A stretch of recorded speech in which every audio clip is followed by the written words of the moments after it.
Hello, welcome to the Spyguy, and we're doing our Saturday Geopolitics Today podcast, talking about all the worlds and events today. And once again, I'm joined by Adam Wasserman, and David S. is going to show up, and maybe the elusive Michael might also stop by.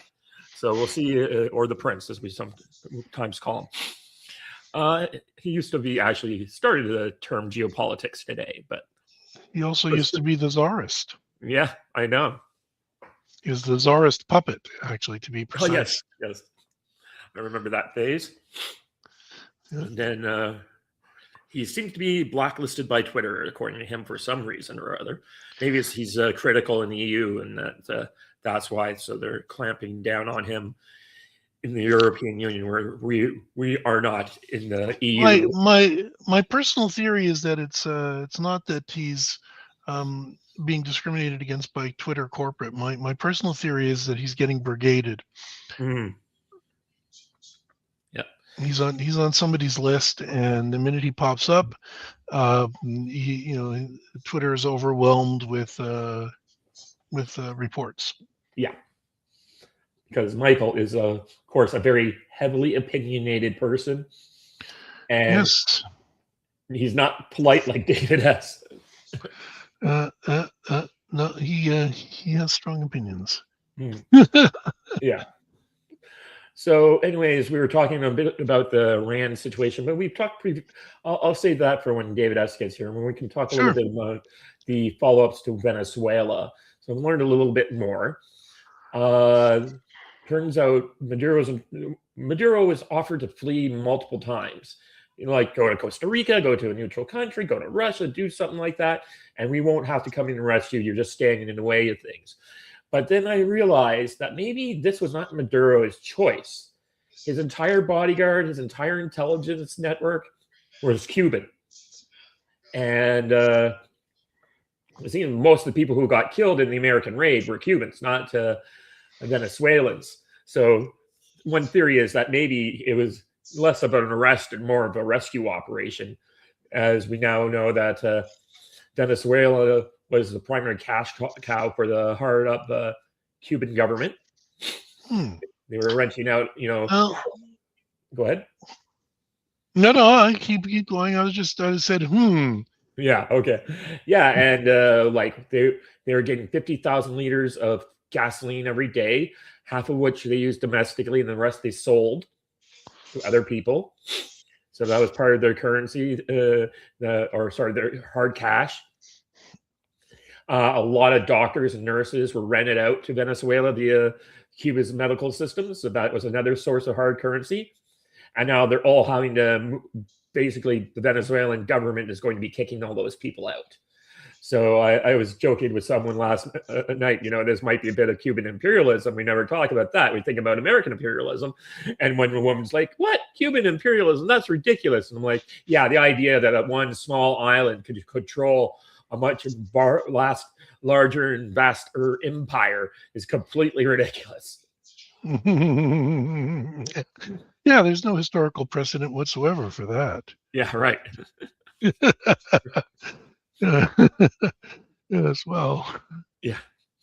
So it looks like what I did read about was that the Cubans only have about 20 days of a reserve fuel stockpile left.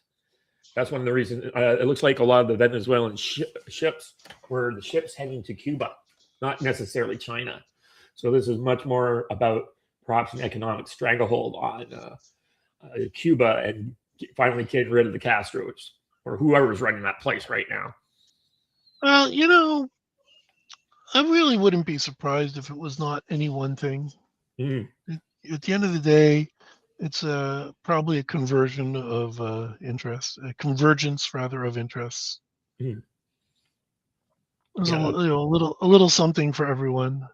Yeah, that's usually how these things kind of work out. Is that you want a little bit of enough people cobble together to agree to do it. Maybe the Venezuelan government that's now running the show was like, no, we also want to get rid of these Cubans. We'll be happy to get rid of these people that Chavez brought in to basically be his secret police. Yeah, a little something for Rubio, a little, Mhm. Rubio. Rubio has been shockingly, to all appearances anyway, shockingly loyal to the Trump administration. So, it's not at all surprising that he would Mhm. receive his reward. Yeah, that's true. Hello, David S. Welcome to this chat. Oh, Welcome our hello. new viewers, whoever they are. So good evening, everybody, or good Mm, afternoon, I Hey, guess, for you still. mm. Uh, well, so what are we talking about? Right now, just the aftermath of the is our good loyal listener JP is here.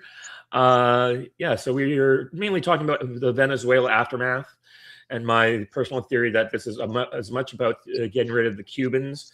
Apparently, Maduro's bodyguard was basically all Cubans. That's who the Americans killed on the night of the raid, and maybe less of a raid and more of a rescue could be a possibility. The Cubans, all those freighters seem to have been the ones heading towards Cuba.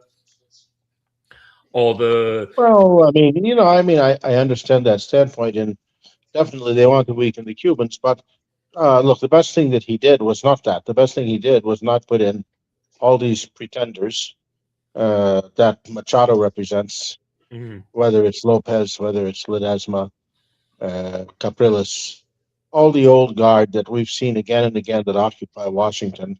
mm, And when it comes to the Venezuelan Cuban lobby, mm, occupy Miami.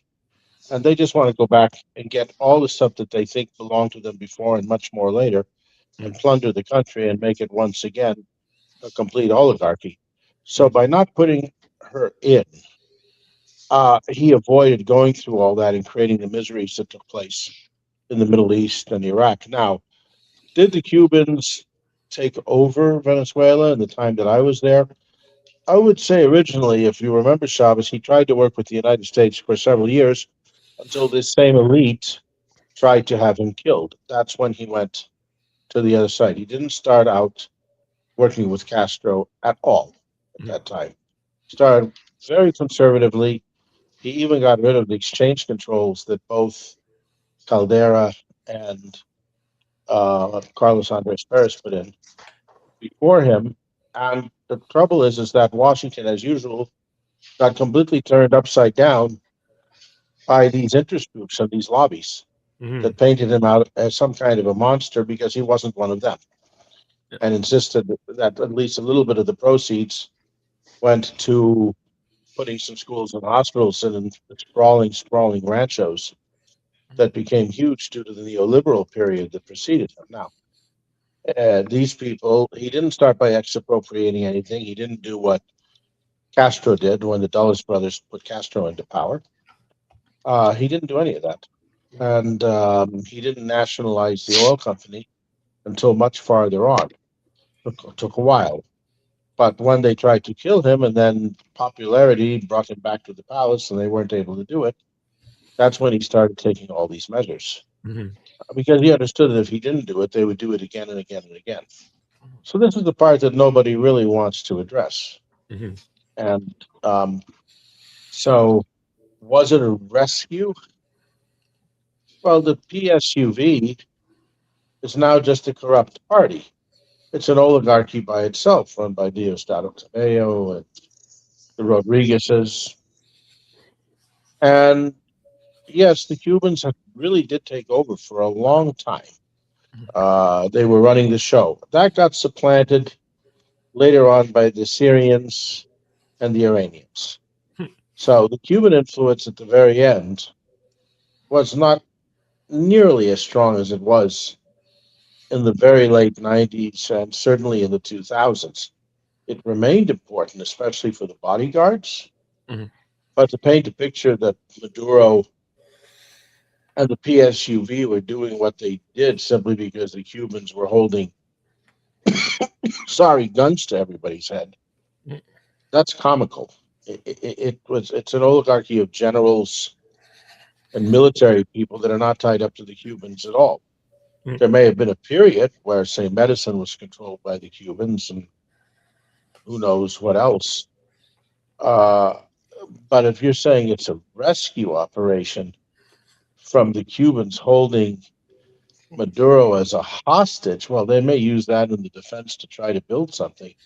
Hmm. But for me, knowing the little bit I do about Venezuela, it's absolutely risible. Mhm. But you're right. Weakening the Cubans is an important thing for the Rubio branch of the administration. Mhm.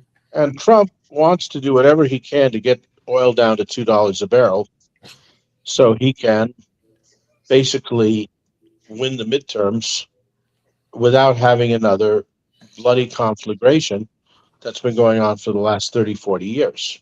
Mhm. So that's how I see it. Okay. All eminently reasonable presuppositions. I mean, Yeah. it's nonsense. I mean, it's again, all this stuff that I see, no matter what part of the world it is in, especially with this dumbing down of social media. In one respect, getting away from the mainstream corporate media where everything is spelled out the way the government wants it is good.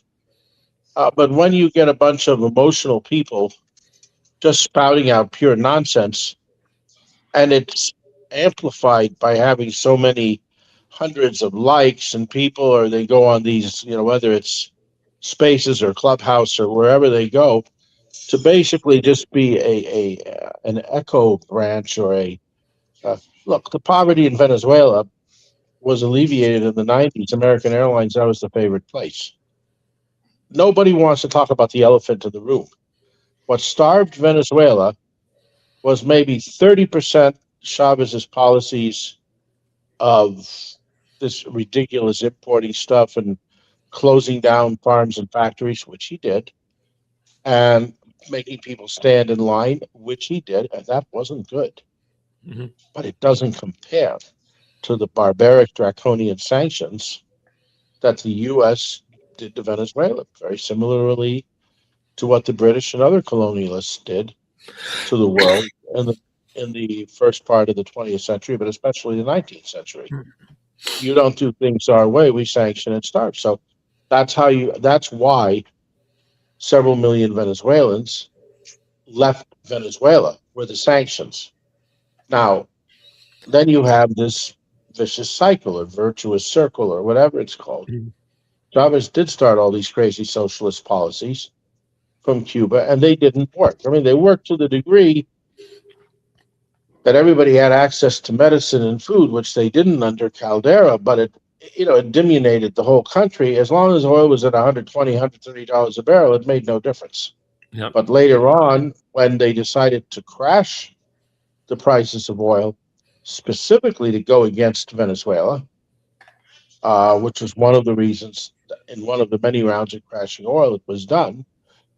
Again, it's Washington being run by rogue elements of former elites in so many of these countries, including what's going on in Iran right now. So I think there's more nuance to the story. And of course, the government kept getting more corrupt and more corrupt and more corrupt. Well, that's what happens when you have these kind of draconian exchange controls and everything is illegal and it's a full embargo. Generally, that is a side product which is guaranteed to happen. But of course, we forget about this. Well, Maduro was a tyrant. He did this, he did that. Well, yes, thought he got smart, or one of these people, or Rodriguez got smart, and they released a lot of prisoners to the United States. If I was a Venezuelan, I would simply call that a revenge on the sanctions that were put on in the first place. So, Well, yeah, I mean um, that's an old playbook, right? We've seen that before. Yeah. Mariana. well, I mean, they want to ignore these sanctions. Now, what I like about Trump, I really love Trump. There's only two presidents in my life that I really liked: Nixon and Trump. The rest I could care less about. Although I will admit that LBJ was probably one of the best people in the world at manipulating people to get his way. But what I like about Trump is he's totally transactional. There's none of this democracy garbage, none of this, uh, human rights, this, that. Everything is transactional. I like that. I like a transactional presidency. I like a quasi transactional slash imperial presidency, and he doesn't particularly like war. So he checks all my boxes. He's very macho. And so what he's basically saying is this oil used to belong to us. Never mind it was exploited. That we don't worry about. So we're taking our oil back and we're going to bring the prices down to where they should be. Not going to be easy with sour, heavy crude, with refineries that Citgo used to have that have hardly been used Yeah. in ages. Well, those details don't get discussed. But he's totally transactional, and we will put our people in there, fine, and But we'll rebuild I the mean, place.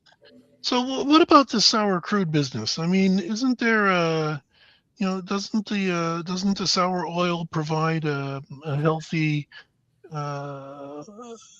market for the extracted sulfur and heavy metals that that could more than compensate for the additional difficulty of extraction?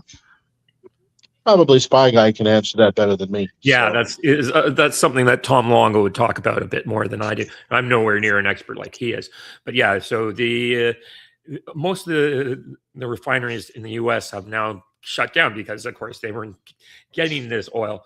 I mean, in a lot of ways, this is more just about denying this particular oil to China, but they can ship. I believe most of the refineries capacity is now in Southeast Asia. So there's nothing preventing the Americans from shipping it to Southeast Asia, Oh, but refining still, it there, and then bringing it back or selling it I on think the market. I think something like 4 out of the 6 or 7 world expert companies in sulfur extraction from sour crude are American. Yeah, it's just where the terminals are now based. Yeah, I guess. Well, I mean, let's consider the process. Let's consider the location fungible. Yeah. So yeah, it's definitely you could do have Well, no, capacities. but what it means, what? No No, longer no, no, used. no, no. It's also, there. He is really determined, Trump, to use that. David's having one of his tech moments. Yes, people called, and I forgot to turn off the Okay, no do problem. not disturb. So, I believe that Trump needs to win. Trump needs to win the midterm election so he can get something done in the second half.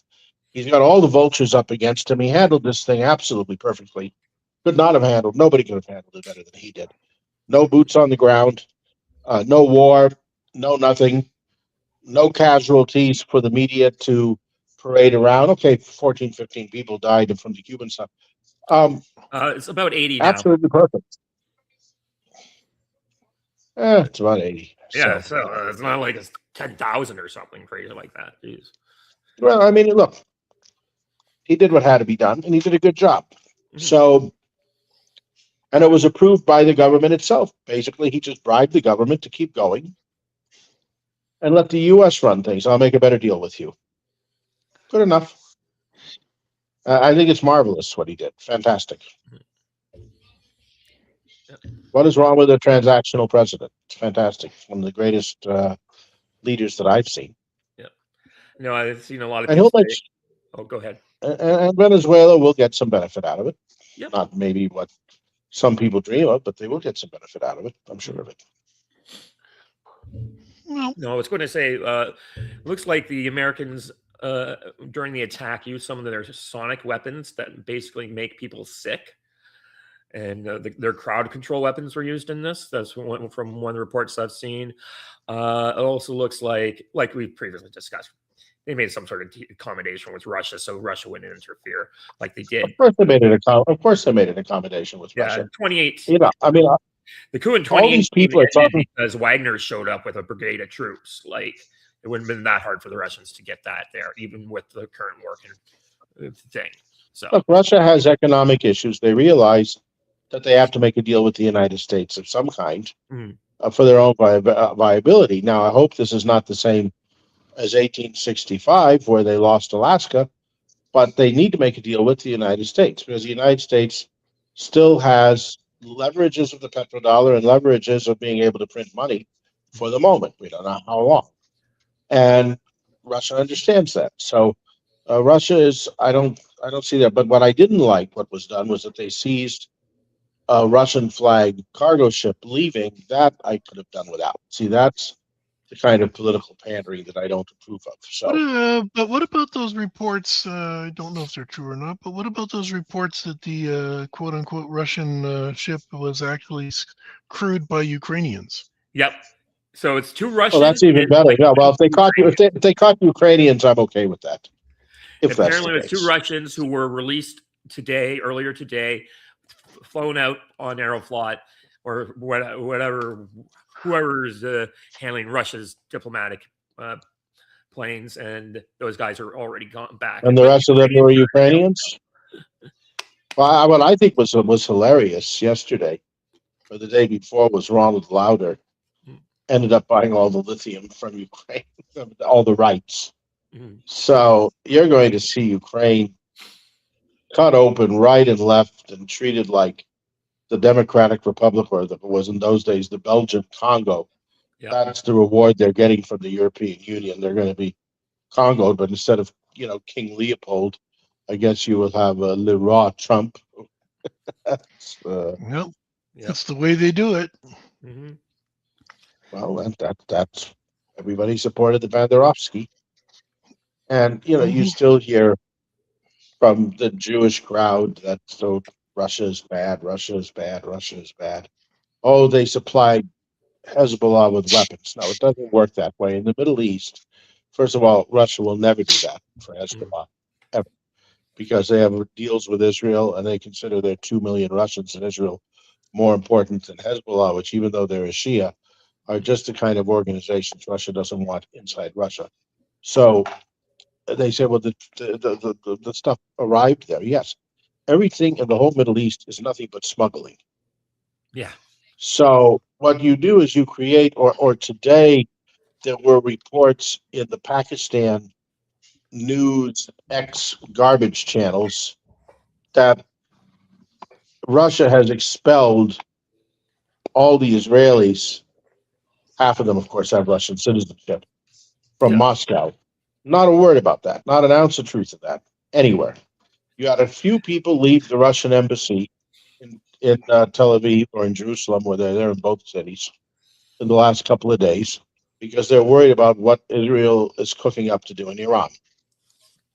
But you see how they spread news, which they take just enough where you could say, well, there's 2%, 5%, which has veracity, and the rest is total nonsense.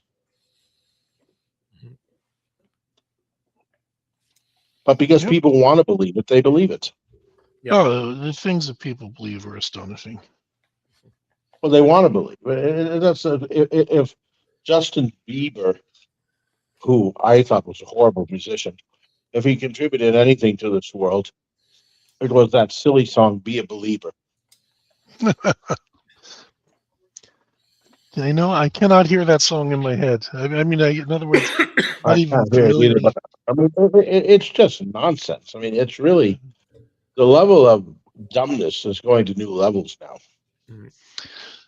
Well, I have to admit, I find myself wondering. So I became aware in 2016 that absolutely everything in the newspapers was a flat out lie, or close to everything, and I find myself wondering if it wasn't before 2016 as well. I'm no longer able to tell if the It was level okay. of It's always been manipulated news, Yeah. but it was done intelligently at one point, and the ratio of truth to the manipulation was a little less skewed. that's how I feel, but I'm no longer sure. When you had guys like Edward R. Murrow or Walter Cronkite, it was presented in such a way where it was actually believable. Right. Mhm. But the media has always been there to promote the government viewpoint, and there was always alternate media available, but it was more obscure to get, and people didn't really take going out to buy the Village Voice to be, okay, some people bought it, big deal. They have to have a free press because that's what they're promoting. But Mhm. what you always had was a press within limits on both sides or Overton windows, where you could have furious discussions, as Edward Bernays would say, over Mhm. total nonsense. Like, for example, some of this domestic stuff about gay marriage and all.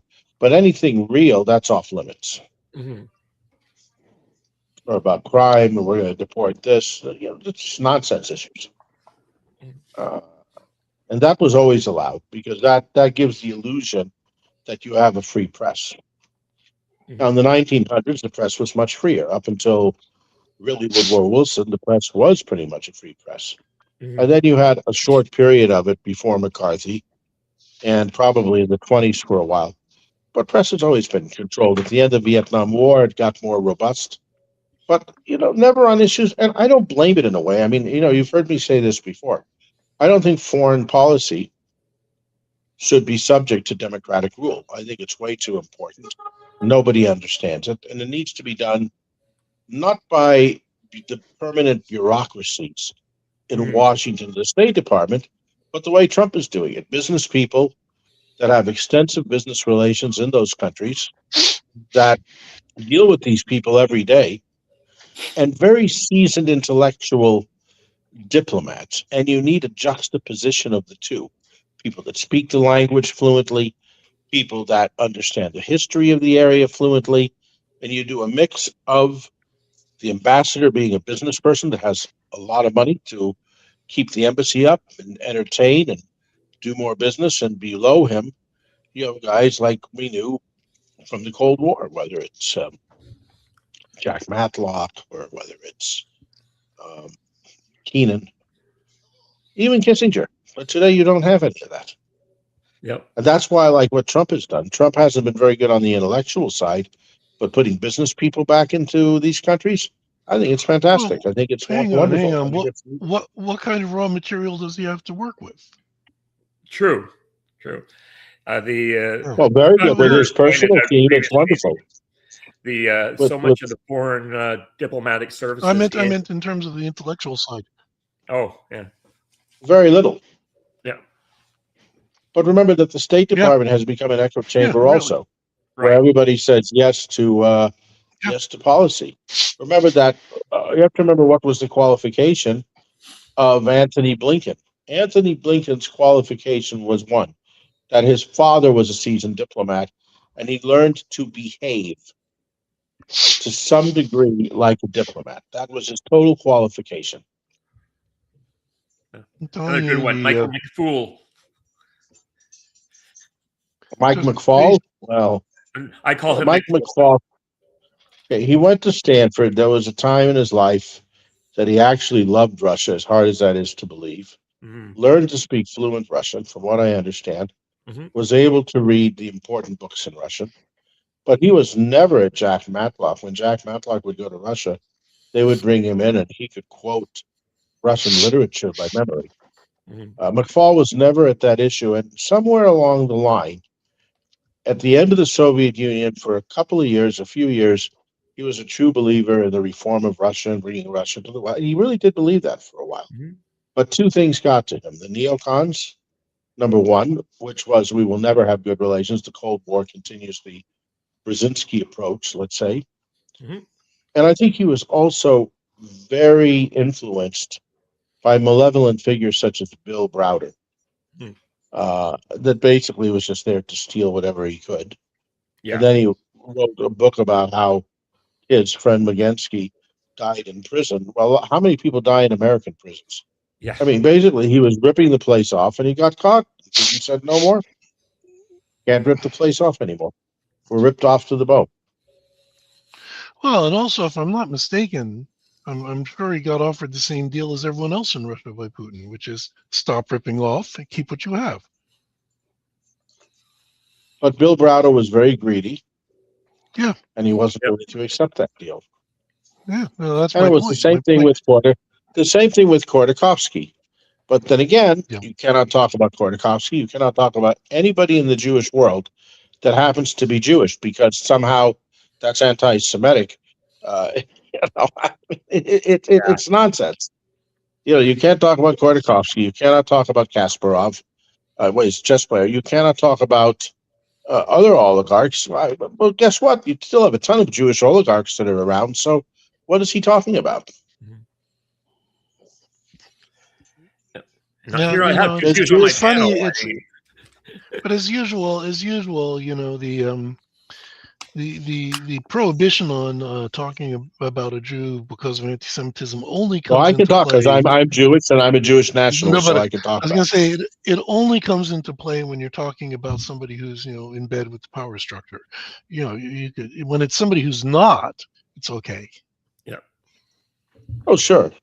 So I mean, again, it's this defense of the indefensible. The fact is, Russia is a great friend of the Jewish people under Putin and has very good relations with Israel. But all you can hear is Hamas, and they did October 7th because it was Putin's birthday. This comes from Nikki Haley, or Nikki, what's her real name? The Indian name? I don't know her real name. I mean, I call her the Waffle House waitress. And the Putin was, there was a funny cartoon put out by RT for Christmas carols. Why, Christmas carol song, why people don't have this thing and that thing in Europe, and it's all because of Putin land. It's so ridiculous. Yeah. Randawa. Nimrata Now, Nikin from Dawa. yeah, Nikki Nimrata. Yeah, I mean, basically, she started out. Her parents put her in there as a Waffle House waitress in the beginning. Mm-hmm. And the trouble is, when you have people from that sect, a lot from the Indians, they go overboard to basically promote what would have been known back in the days of West Virginia as the company store. Mm-hmm. So there's what I call it, the company store syndrome. What was the song about the company store, if you remember it? I sold my soul to the company store. 16 tons. Yeah, 16 tons. 15 Tennessee, my grandfather's favorite song. Tennessee Ernie Ford, 16 tons. Yeah, and funny that still holds even today. I don't think kids study it anymore, but I think it's still. I sold my soul to the company store. I think it still holds even today. Yep. So, moving right along. So I think what Trump is doing is he's setting things up now. Now, one of the things that, and I was watching a podcast by Sami Hamdi last night, Tunisian guy that supports the Palestinians and the Umrah, but Laura Loomer wasn't very nice to him. He was here giving lectures, and some of the lectures he was giving was to CARE, the Council of American and Muslim Relations or Islamic Relations. Yeah. So she had him basically arrested in Patterson, California, or somewhere in the Bay Area, in San Francisco Airport. He was all hauled out to an immigration jail in Patterson, made to stew for a month in pretty miserable conditions, and then deported because he was giving lectures to the wrong people. And I don't think that's a particularly good thing. But what he's saying is that Trump at this point is even making Netanyahu very nervous because, again, this is an article that came out in the Jerusalem Post saying that Trump wants to give Saudi Arabia this. They want to give Turkey that. Israel will stop them through Washington, meaning the congressional path, through the Senate, through the Congress, through the State Department, and through what we call the blob. But what Trump has done is he's insulated himself from that by putting together his own team. That's why he really needs to win the midterms. People think that the imperial presidency can be stopped by all these wonderful institutions that are not augur and they're not wonderful. Certainly not the State Department in the last few years. Certainly not the Congress, which doesn't know anything. So Trump has found a way to insulate himself from that. That's why now Netanyahu would like to bomb Iran, and if Donnie was here, he would be talking about that. Well, the truth of the matter is that Trump wants to pull off a more elaborate situation of what was just done in Venezuela, which I think is the right thing to do. in Iran. Yeah. But again, there's so Notice much of Bibi and the constituency. Israelis have been keeping absolutely quiet during this entire thing. They're saying nothing because this is their dream that's coming true here. Their dream is not to have that. Their dream is to bomb Iran. They don't, or at least they're saying they're not doing it, and they're shutting the hell up. Well, yeah. The bottom line is that you have a technocratic team that went to school in the United States, Pezeshkian and the others, and they would be very happy to send the mullahs packing. And even Khamenei said he would go to Moscow. But for some reason, the Netanyahu government, or his cabinet at least, feels this urge to bomb Iran because that takes away from real issues like October 7th. And that's always been his dream. That's why I started calling Bibi Netanyahu, I started calling him Captain Ahab in the last couple of weeks because of his Iran obsession.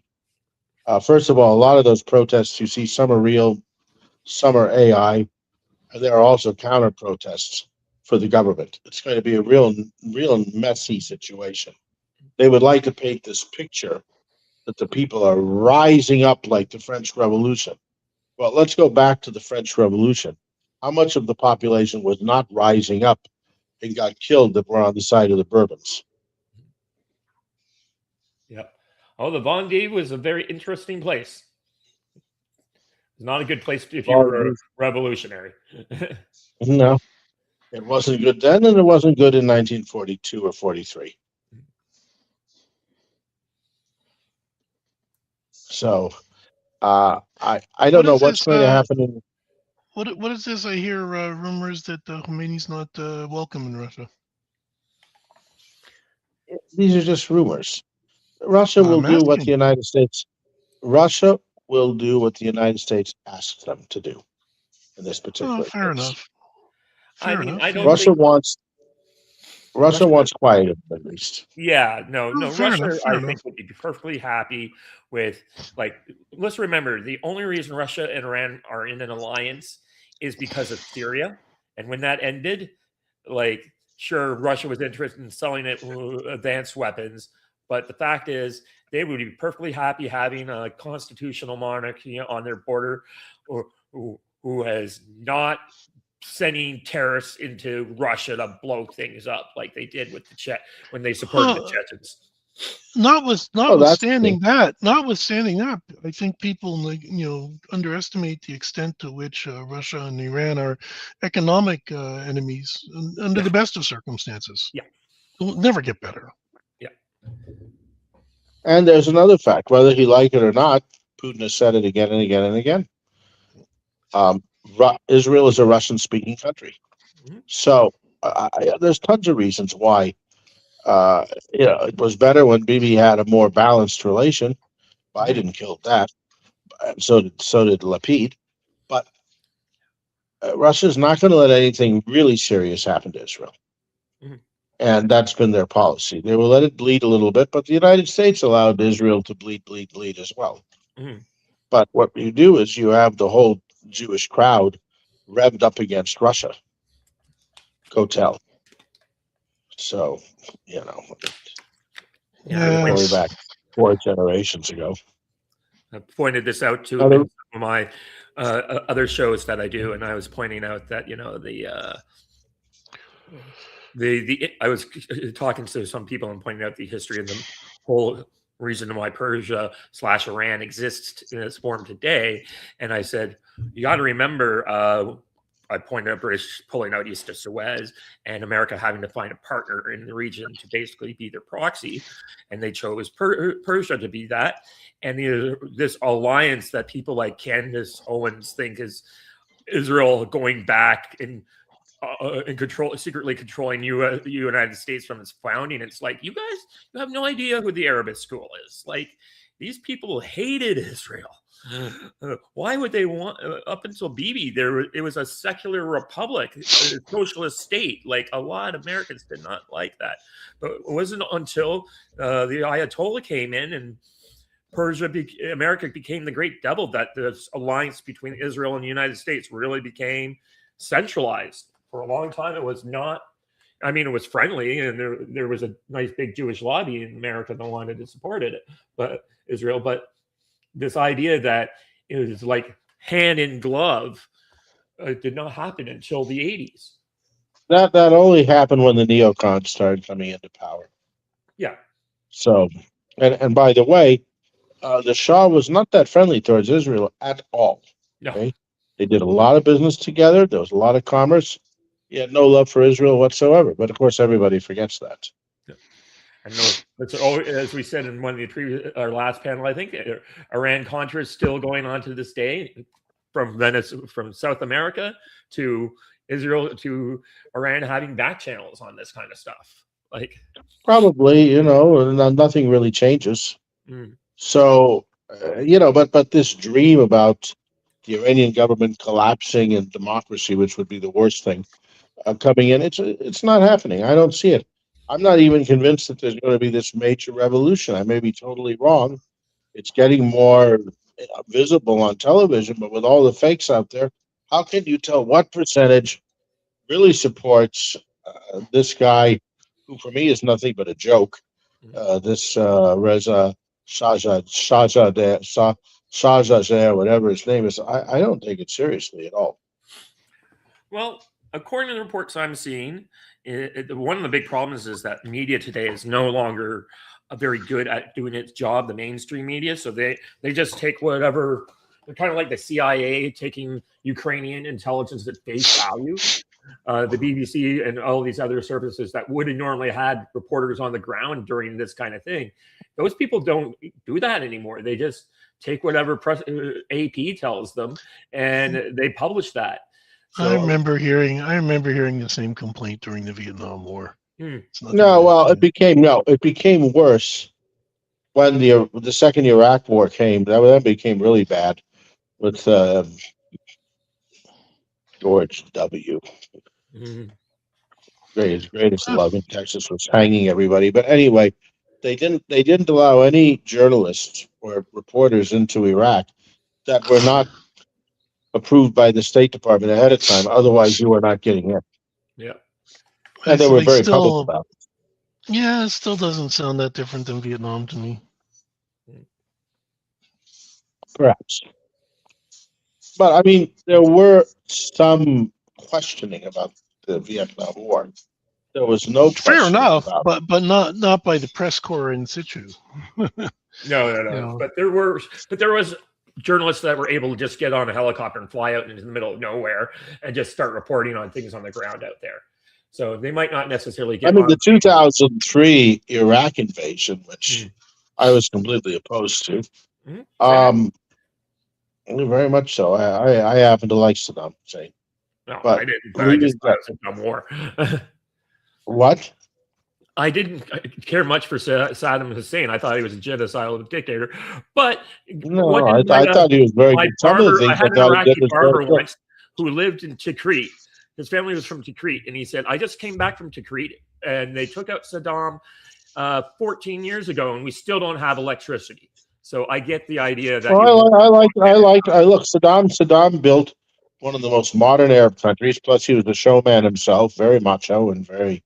But the fact is that we destroyed Saddam and we ruined that country. It was completely illegal, that invasion, and a couple of million people got killed, and people still praise it somehow. You have guides that are shills that still think it was a good thing. There was nothing good about it. Yeah, no. There was nothing but theft, or as Alex Craner would call it, collateralization of oil fields and stealing gold. The conceit of the Western press is, that somehow, how do I say this? The conceit of the audience of the Western press is that somehow every leader of every non-Western country is presumed to have Western values unless they're vilified and demonized by the Western press. They're all exactly the same. That's just what leadership looks like in Iraq. Yeah. The problem is that Saddam Hussein actually was a nationalist. Yeah. That didn't sit well. Well, like Gaddafi, it's one thing to be a brutal dictator; it's another to be a brutal dictator who's a nationalist. Yeah. Well, one thing about brutal dictators such as Gaddafi is that the people lived far better than they lived under Western mandated colonial so-called democracy afterwards. They've always Ask ask consistently been ask any Russian about exponentially worse. It was a their starvation experience period. with They were, democracy. Yeah. yeah, that democracy, Libyan democracy, um, Egypt almost, but it was stopped. And what happened in Iraq? The country is still ruined to this day. Yeah. Yep. There was actually a funny little bit that happened on an English talk show this week, where this like white liberal guy and this African called in to the show and said, "Hey, can we? I like British colonialism back. It was so much better when you guys were in charge." And the guy's like, "No, no, no, like, no, you don't understand. We're terrible to you. No, no." I will take you white British people back again over any of my African warlords any day.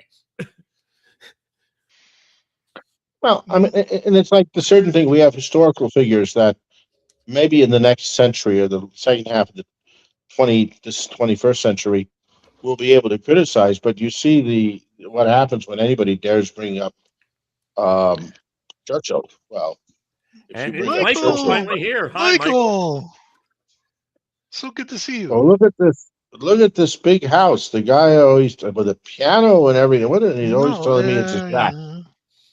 yeah, well, Can yeah, you the hear me? Yes, we can. need space. The dogs need some, Great. they need I space mean, to I run It's see. good. around. We I, got the guys back together again. It's amazing. Yeah. Amazing. I see a grand piano over there. It looks like to me a 9 foot grand. No, About, it's yeah. a what's it called? What's it? It's not a Steinway. It's not a Yamaha. It's what do they call it? Busenheuser. Which one of those? Busendorfer. That's the most expensive Yeah, one there is. yeah. It's a Busendorfer. I just got it The- for 30,000 euros secondhand. And Really? Are you kidding? I don't know if you know something no, about the Imperial Busendorfer. The Imperial Busendorfer, that might not be an Imperial Busendorfer, but the Imperial Busendorfer has some extra keys. Instead of 88 keys, it has like 93 or 94.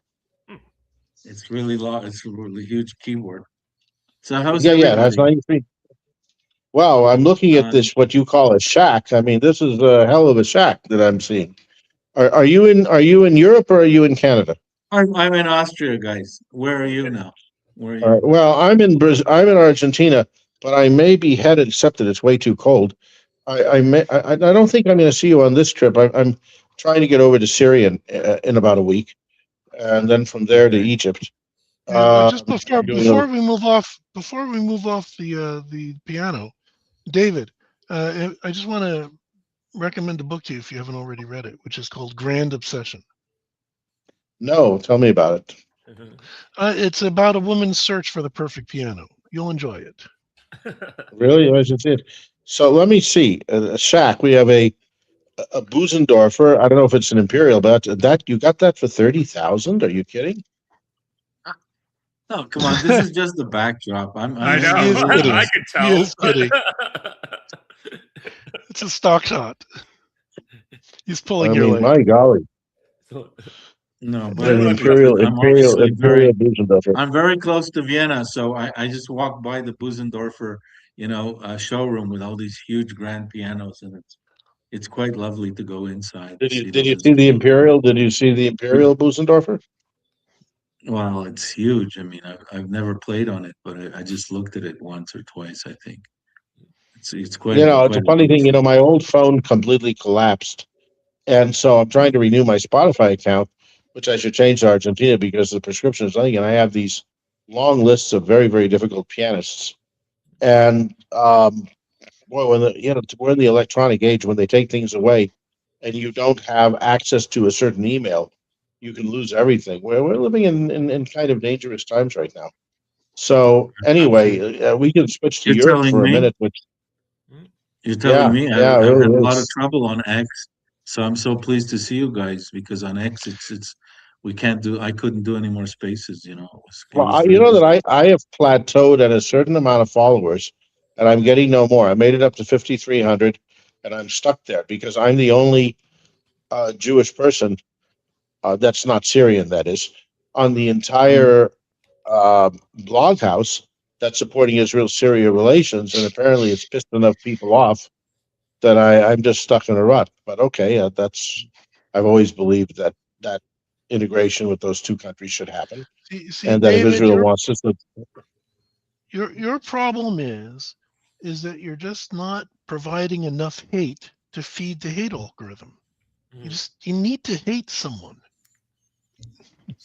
well, somebody else told me if you follow and comment on Elon Musk, you'll get a bunch of followers. I don't have time for that. I'm interested in the issues that I'm in. So, Michael, before you joined us, we were talking a little bit about Venezuela. I very much approve of Trump. I think Trump is the greatest macho around. But I think what he's trying to do is to do bloodless conquests and move things back into the American sphere. So, what we were talking about is that basically there was no revolution, nothing that's going to make the MAGA crowd mad. And he's probably going to try to do the same thing with Iran. The problem is Ukraine, your favorite subject. Now, Ukraine is really interesting because Ronald Lauder from the famed Estee Lauder family just apparently bought all the lithium. He beat out BlackRock for the lithium in Ukraine, which I think is kind of funny. So I think in the end, the Ukrainians are going to end up in really, really bad condition. Yeah. And what does that mean to the person that lives in Ukraine? And I'm seeing this now in Argentina and Brazil and other places as you do all this liberty stuff, the prices go up. So what you're going to see in Ukraine, ultimately because of the IMF and because of all these loans that are going to take place and restructuring, for lack of a better word, is aside from the million people that might have gotten killed in Ukraine and a few million that left, you're going to end up with sky-high prices. So let's talk again in 2-3 years and see if the gift that never ends up giving, which are the high prices, show up in Ukraine. I don't think it's going to be a pretty ending. I don't think we're going to see any Cinderella for Ukraine. Well, Well, Michael, I've been surprised to note that Poland is continuing to doggedly refuse any peacekeeping forces. well, that's so good that you mentioned this, Wasser, if I may use that, shortened version of the last name, Of course. because Tusk is constantly posturing and making statements that, Poland wants to be the lead country, so to speak, to get into the Ukraine, peace, post-peace deal situation.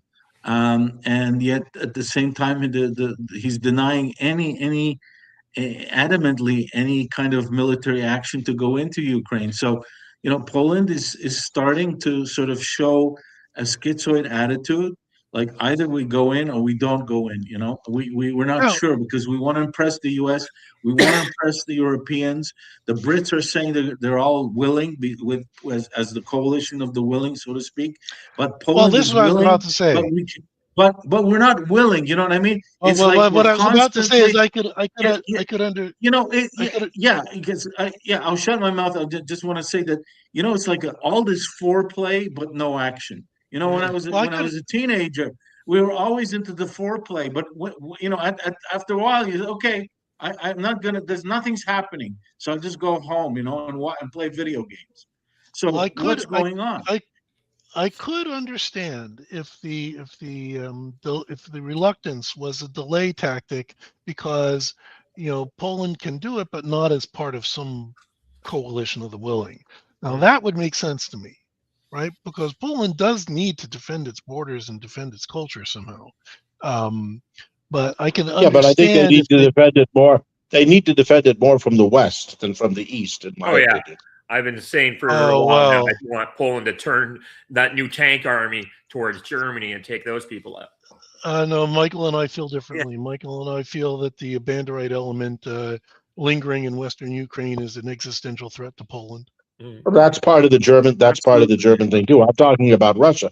Here's the thing about Poland from a Jewish perspective, from an Israeli perspective. There is a group in Poland, and probably Michael knows this better. I don't know what's the real name. It's been told to me by a friend, but if you remember, American Marxist used to talk to me about this. There's something called the community of democracies. Now, I have been saying now for the better part of a year why this clown here in Argentina is able to come up with all the shenanigans and money mischief and make Argentina as expensive as possible, close all local businesses, sell out to Wall Street completely. So there's, to me, 5 or 6 countries that are strategic U.S. essential assets, nodules, and all that. We know Israel, Japan, um, Korea, South Korea. But the latest ones in there are Argentina and, in my opinion, Poland. And Trump has made it clear that he wants to move almost everything in Europe, mainly to Poland and maybe politically to Hungary. And he's made that fairly clear. So, with this community of democracies, and this is why I don't like the Likud party in Israel anymore, is it's not nationalistic. The Likud, under the present government, is with Sirkowski or what is, I guess the helicopter man in Poland, And and that they're basically, Radikorski, he's a hothead. yeah, Radikorski or whatever. He's These an are all, agent. He's a British agent. yeah, but they're all shills of the United States first. Yeah, that's right. He went to Eton and I guess to Oxford, whatever. But these are all they went to the right clubs with Tony Blair. But the problem is that all these people are U.S. first and their own countries last. So there's kind of a schizophrenia going on in Poland for an outsider like me that knows very little about the place. And that part of the government is actually very nationalist, which I like. Ala Pilsudski and some of the other nationalists, maybe Paderewski before that. Yeah, But then you have this. They're very anti-Ukraine and anti-Banderite. The real extremist Polish nationalists, although there's anti-Semitism tainted with anti-Semitism, they despise Kiev.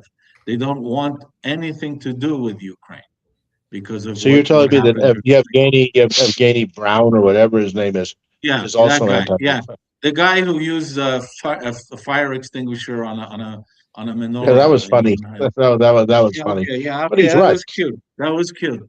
Yeah, yeah, some people find that funny. But Well, yeah, look, but I that's the mean, kind of guy. you had two things that I was told friends of mine. So this friend of mine, and a Jewish friend of mine, Chabad, but his wife or his girlfriend, that's basically wife at Ux, is from Russia, but she lives in Krakow.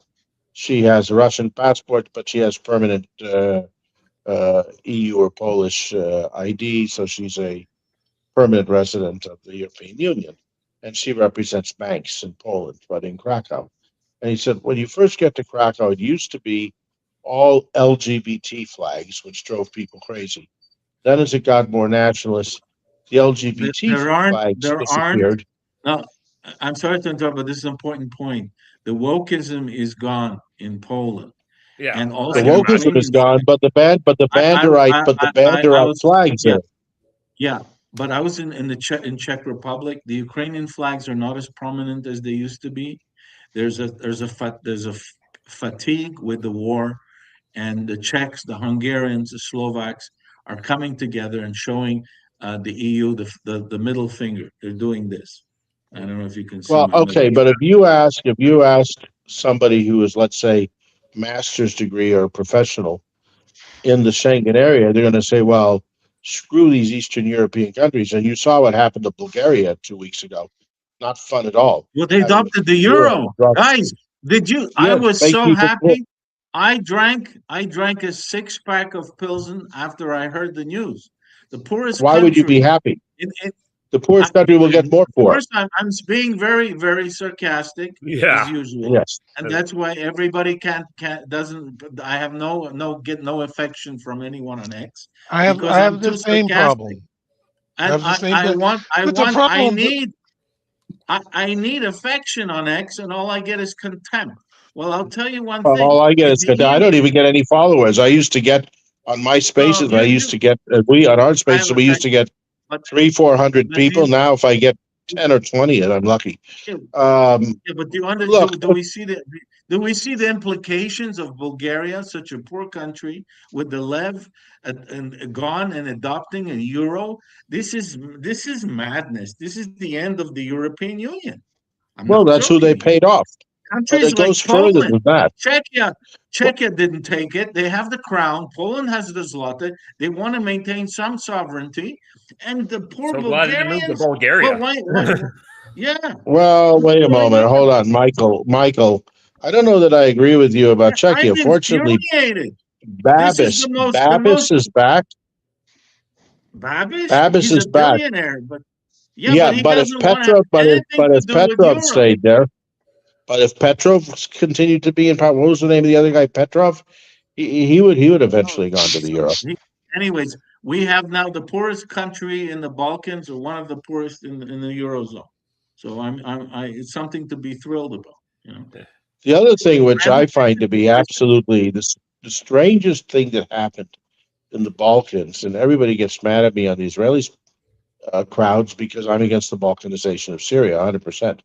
Well, the funniest thing in the Balkans was David, when David, the I want to use, ask a yes, question before we get to the Middle East, we're not. I'm and going back Israel, to the and Balkans. and and the next round between Iran and Israel. What a Well, technical question. Where is We kind Money of covered that Circus? earlier, Is but you he can go joining back. us tonight? Got Ledge, is he joining? Is Money Circus joining us No, I don't tonight? think wrong so. time of the evening. It's 3 o'clock in the morning. It's 3 o'clock in the morning over there. I don't know. Yeah. Oh, But we did I'm have so him on last Saturday. We did an afternoon show, had him on. It was pretty good. okay. Well, let's do that again. I mean, with him there, we're four, so we're four musketeers. I don't mind, but he So can the give us problem his is, perspective on Georgia. okay, There's a so the lot of problem that there's I a lot of other see is that, okay, do you remember when in the recent continuation of the carving up of Yugoslavia? Remember that the carving up has never stopped. It's continued. So about 3.5 years ago, 4 years before the Ukraine war, 1 year before, they created a new country that they gave the name North Macedonia, to which I changed the name right away. And I said, it's nothing like that. It's North Massacrap, NATOville. So they basically created a mini state that was put there just to put NATO there to turn the guns on Serbia. I mean, it's absolutely ludicrous. You have Kosovo is there with guns pointed at Serbia. Now you have North Massacrap, NATOville, literally a country created for NATO rather than created for any ethnic group. It's one of the most ludicrous things I've ever seen. And that was only in the last 5 years that they created this new country. That's why all these Jews that we got to support the minority said, no, you don't. You need to support the national country. Yugoslavia worked. So they created this country. So going back now to Babis and to, I think his name was Petrov, his opponent that the EU picked the last time, and they did some trumped up corruption charge against Babis to keep him out. Well, I remember 10, 11 years ago, 2015 and 16, Bibi Netanyahu and Orban were working on making the very same construct of Poland, all the Slavic countries, plus Hungary, plus Serbia. And then remember that Mitsotakis was not in power at the time, so Greece was invited. Don't know if they accepted. Cyprus accepted because Cyprus had been a victim of the so-called EU bail-in. Israel, the Seychelles, and Singapore. And so they were going to form this anti-EU Eastern European group and eventually got torpedoed. So now, without Israel and Singapore this time, they're trying to create the same group again with Israeli support. Now, the question is, will it go through or how strong is the EU? And the EU will tell you they're still very, very strong. No matter how, if you go to Germany and see that the trains are running late and there's potholes starting to come up in the streets, that doesn't mean much. But I think the EU still has an awful lot of pull, and it's not going to be easy to pull off this Visegrad group, even though everybody wants to, except for Romania, where they knocked off the guy who would have wanted to do it. Yeah. So basically, that was cheating, or Romania would be in the group as well. And in Bulgaria, you have pro EU stooges getting paid a lot of money. So is it really going to work this time? I wonder. Well, Austria is going to be an observer in the Visegrad group. I think eventually Poland will leave. and Austria may join the group as the fourth member, because Poland I is don't think just that has terrible Poland will leave. relations with Hungary, because Poland and Uh, Hungary are not getting along at all. Poland and why? Slovakia are not getting along at all because of their Why? position on the war in Ukraine. Well, because Poland is still adamantly supporting the Kiev regime, and the others are not. So this has Well, you just created told me that there's a terrible. bunch of people in Poland that are not supporting the Kiev regime. Brown and his bunch of wackos, but otherwise, the country is still very supportive of Kiev. You know, I've been to the Czech Republic recently. I see all of these Ukrainians, young men, who are coming out at night like rats in these big cities. I went to the town of the city of Mlada Bohuslav, where the Skoda works are, the big, it's like the Ford or Chrysler company factory of Czech Republic, and they're all there and they work in these factories. So they're cheap labor. They came over and they got hired by the Czechs in work in the automobile industry. So it is a very very good, good component in the economic well-being of the country. All of these Ukrainians fleeing. But there's a point where you can't take so many. In Austria, they convert hotels into these Flüchtlingeheim, refugee shelters, and they live there, and in Czech Republic too. But in Poland, I think they're getting fed up with the Ukrainians, staying. And I met a Ukrainian on the train, a young man. I said, "What do you do?" He's like about half my age. He says, "I'm a musician, and I live in Poland." I said, "Are you going to apply for Polish citizenship?" He says, "No, I'm Ukrainian." Oh, good. Okay, so go home and rebuild your mother country if you love it so much. So but then that's where the conversation ended, and he left the compartment. Luckily, I had to But get I out. mean, Michael, it's the same in Canada. It's so much easier to be a Ukrainian when you're not in Ukraine. Right. Absolutely, I'm a big Ukrainian, but I don't go back. So that's the way it is. That shows how I patriotic they don't are. think when this war ends, I don't think the Poles are going to keep these Ukrainians around for very long. I That's got a to good say, point. even though I've never been, I'm still Polish on Hmm? my father's side, and I don't like Ukrainians. I don't like Germans. I don't like Czechs. I don't I like don't either. Hungarians, and I I'm don't still not so either. sure about these Lithuanians, even though we were in empire for 500 years with those people. I don't like Lithuanians either. They were the biggest Jew killers in the Second World War. Yeah. For a Well, of small course, but country, they you can slaughtered a never lot. tell the Jews that. You Yeah. can never, when I try to tell people that the Banderovskis were the number one killers of Jews in the war, even in front of the Croatians, in front of the Ustashi, probably just a little bit in front of the Poles. The Poles were pretty bad. The Germans didn't kill that many. Well, that saying that, Oh, I but mean, that's like, David, the Poles at least, shipped them off to the camps. The Banderites couldn't even wait. They had to kill them on the spot with their Yeah, bare hands. well, yeah. that is They didn't, true. Yeah, that's they true. didn't even The have to. thing that gets, They were so eager that they didn't even bother sending them anywhere. Train? Who needs a train? We can just let's like march over to the against pits. the trees. No, but let's Well, not be silly. here's the whole thing that gets me about the I, Poles. Is no, it feverishly pro Ukraine because of a hatred for Russia, or because Donald Tusk is running the show? Which one is it? that's a very good question. I think they have the the hatred between Russia and Poland is such that it has 1,000 nothing years. to do, I think, with the political leadership. No. It's Mhm. just 1,000 it's a years old. historical thing. Yeah. Yeah, It's, yeah, yeah. and Why is that hatred? Yeah. But I thought for a My, while Russia and Poland were getting along better until that plane crash.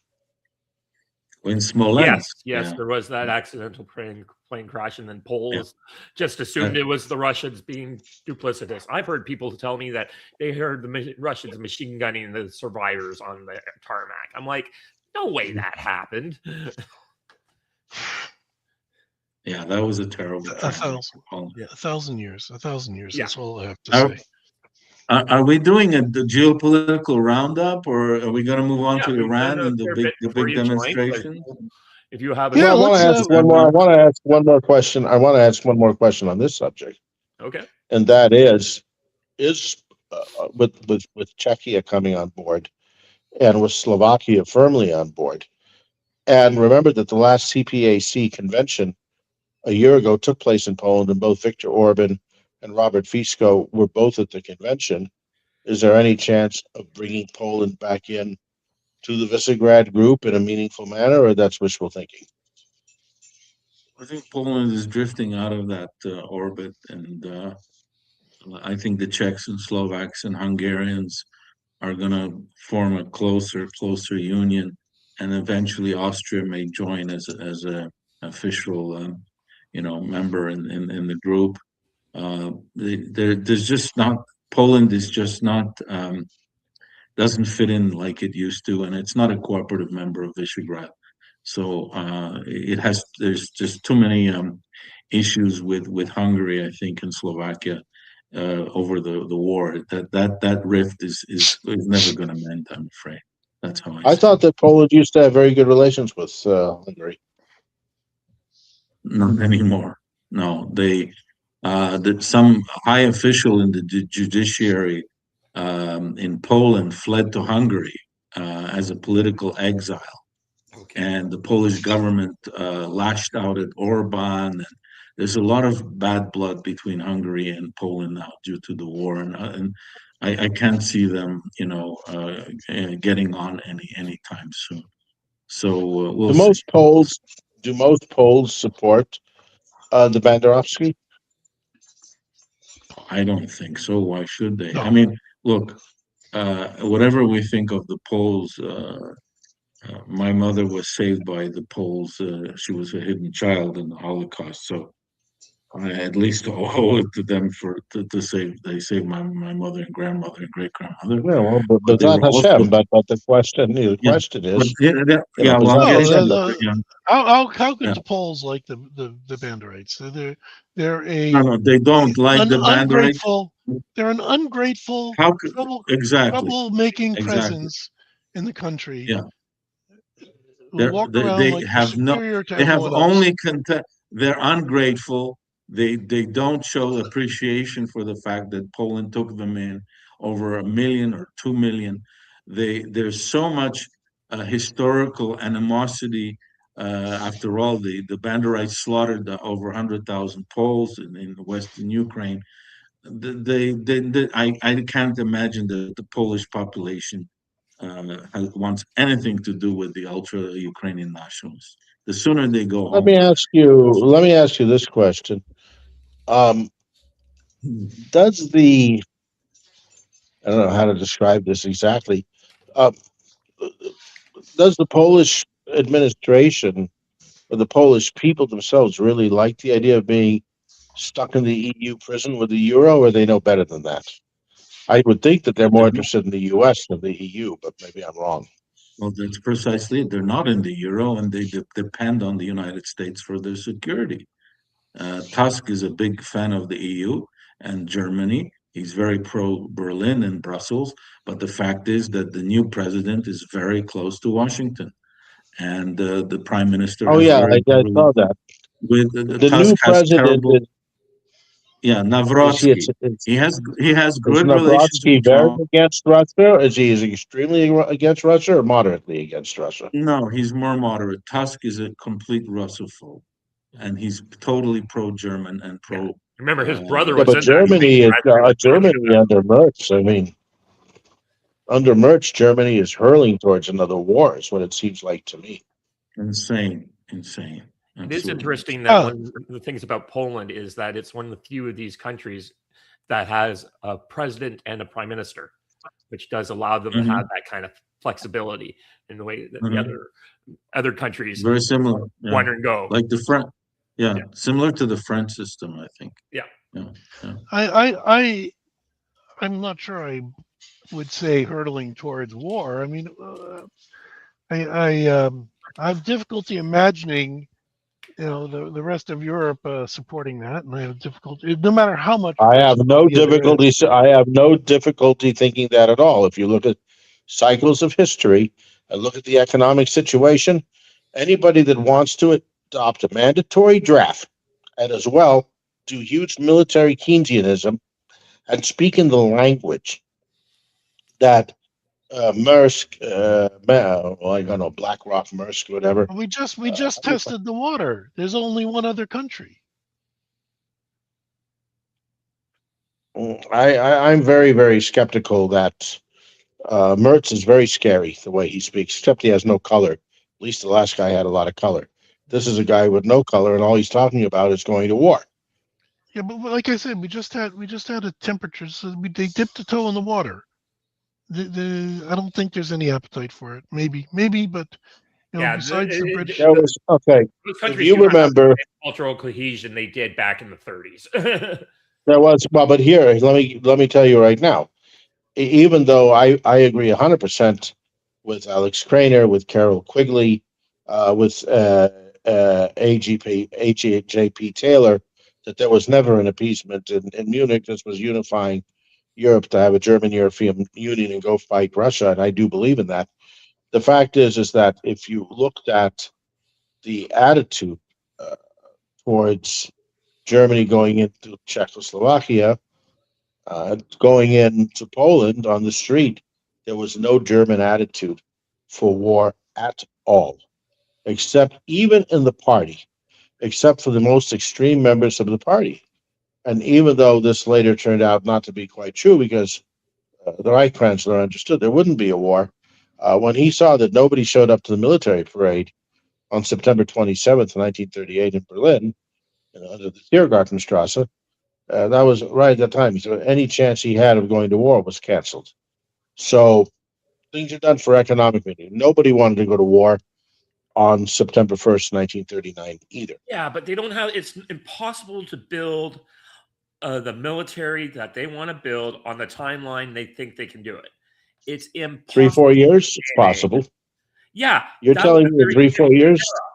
The technology was completely different. They had hundreds of thousands of World War I veterans who were available to fill up the ranks.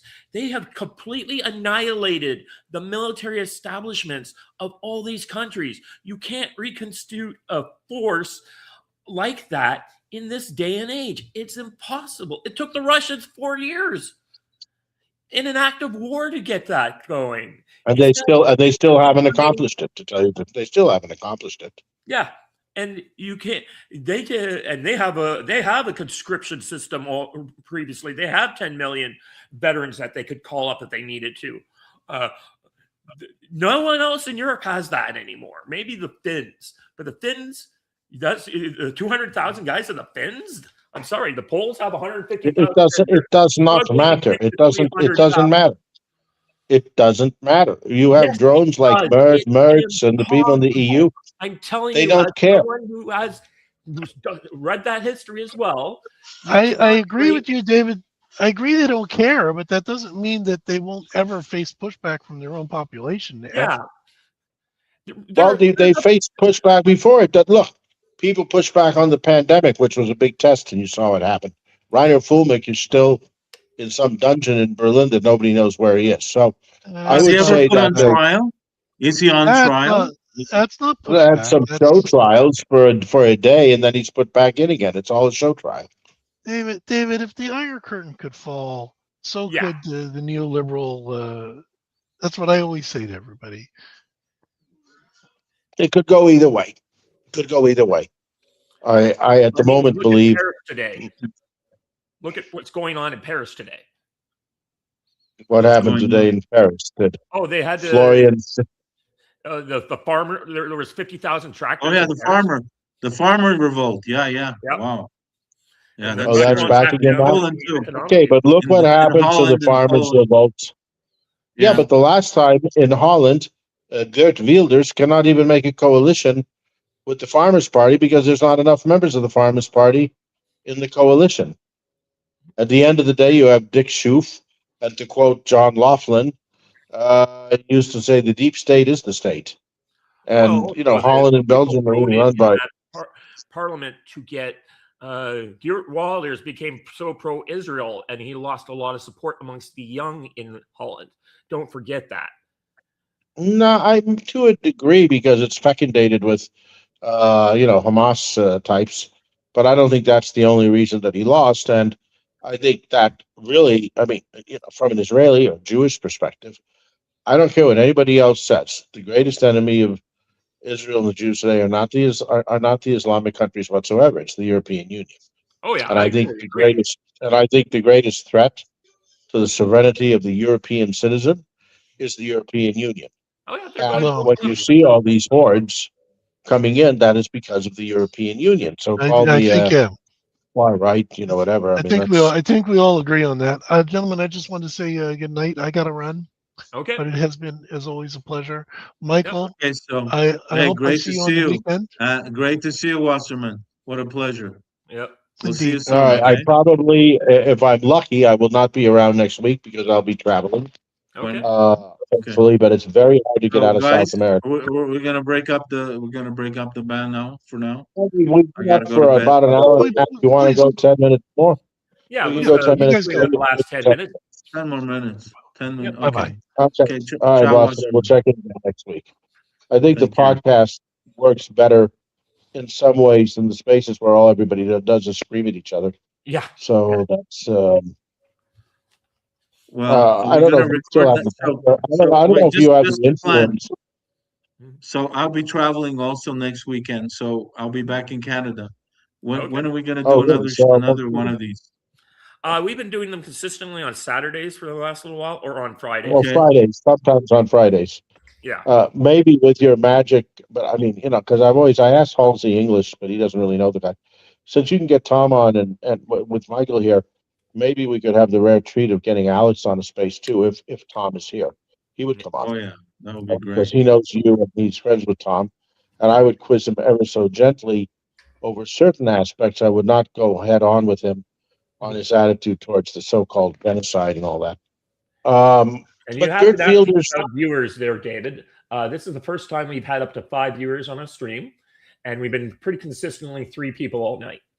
So that's better than that's the best we've ever done. So Okay, we'll Yeah, well, the get the trick numbers. is on YouTube, you have to get a couple of 100,000 to really have them pay attention. By We're the way, just there's way starting too now. many. yeah. There's way Okay, too guys. many of these out there. I'm Yeah, going to ask you a question. I mean, the one thing I like about the gotta go. Duran is they've avoided all the ad hominem and anti-Jewish stuff. Unlike the other Got it. guy, I mean, you only have to, unlike Pascal Lotaz over at Neutrality Studies, where Israel doesn't even exist. Well, It's only Palestine. I maybe, don't know what he's good, but I don't know what got into him. But okay, fine. I'm sorry. I'm sorry. I gotta go. I'm too bad we didn't talk about Iran because there's a lot happening Yeah, there. we did We talk gotta before go you into. joined, so if you want to go back and watch Also, what I we missed talked out about. on that. Okay, Ledge. Thank you Okay, so so much for guys, your if we don't technical have something support. next week, we'll have Okay. something in about 10 days. If I don't Yeah, I'll ask travel, one of my Okay. other we will. co-panelists to come on next week. So Thanks have a so show. much, Ledge, for being the tech and Yep. And host. then trying to Tech keep man. you guys all Bye, composed. Spyguy. Take care, David. Bye Nos bye. vemos. All right, very Bye. nice to see you. See you soon. Okay, bye-bye now. Pleasure, guys. See you Bye bye. soon. Bye. Thanks. Bye. Okay, well, hey, that was a great show. I'm glad to see that we had consistently about 3 people, not just you, JP, though you're always welcome. So that's the kind of thing we're trying to do here at the Spy Guys, to get like non-traditional geopolitical figures in here and to give you kind of a different perspective than necessarily what you're seeing with like the Duran and other groups, guys out there that seem to be, I find, I don't like to say it, but kind of anti-American or anti-West, because that's where they're getting their clicks now. So I'm trying to bring in like unorthodox thinkers that I've met in my journeys and bring them on here to talk about what's going on. So if you like this kind of stuff, be sure to like, share, and subscribe. I have a locals page down below in my links if anyone actually wanted to support this channel. So thank you very much, and I'll see you in future streams. Bye-bye.